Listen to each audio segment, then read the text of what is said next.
Well, I'm Dr. Mark Bowers. I'm a pediatric psychologist, but that was quite a journey in and of itself.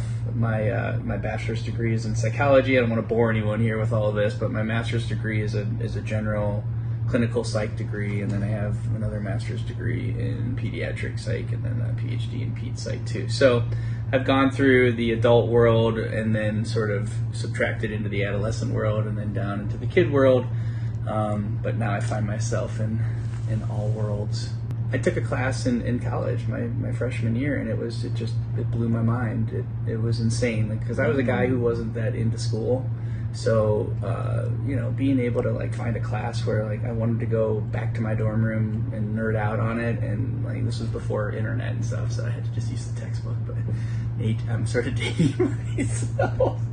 But yeah, I went back to the dorm room and would just read ahead and was trying to get. And then I started going to all these office hours, and this was just a teaching assistant who taught. It was a Psych 101 class, but from that, and I had started college. Talk about music and the art. I started college on a vocal scholarship. So for musical theater, I mean that was my big. Music has always been my big thing, but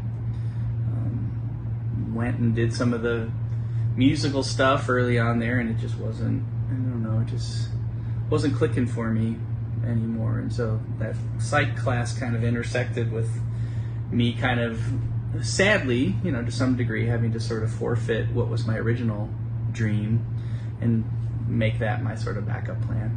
So now it's just my hobby.